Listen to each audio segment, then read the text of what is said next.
आज मी किचनची टिप्स सांगणार आहे. तर ही आपण कट करण्यासाठी लाकडी प्लेट घेतलेली आहे आणि ह्याच्यावर कोथिंबीर ठेवलेली आहे. ही मी कोथिंबीर आणली आहे ₹10 ला. तर चला आता आपल्याला जर फ्रीज नसेल तर आपल्याला कोथिंबीर 7-8 दिवस ताजी राहण्यासाठी काय करायला पाहिजे ते मी सांगतो. ही कोथिंबीर मी व्यवस्थित हे जे खालची मुळं आहेत ते कट करून घेणार आहे. कारण की मुळं सकट जर पाण्यात ठेवली तर ते काढताना सगळं विस्कटते. त्यामुळं मी ते निम्मे अर्धे मुळं कट करणार आहे.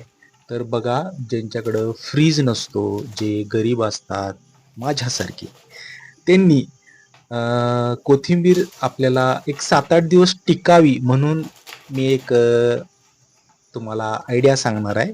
तर चला, ही आहे आपल्या किचनची टिप्स. आज आपली काही रेसिपी नाही आहे, तर आज काहीतरी वेगळं सांगूया असं मला वाटलं. तर चला, हे सगळे अर्धे मुळे कट करून टाकलेत.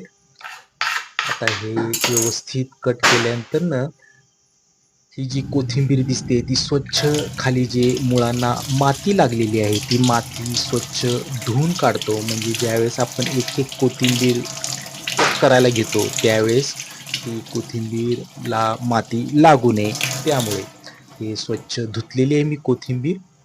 तर आता ही सगळी निवडून बाजूला ठेवतो आणि एक तांब्या घेतो. त्या तांब्यामध्ये आपलं जे प्यायचं पाणी असते ते प्यायचं पाणी अर्ध्यापर्यंत भरून घेऊया आणि हा तांब्या कट्ट्यावर ठेवतो.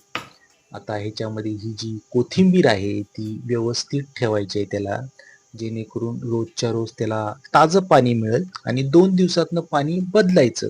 ही कोथिंबीर 8 दिवसपर्यंत राहते चांगली आणि ह्याच्यावर एक कॅरी बॅग लावायची. Thank you.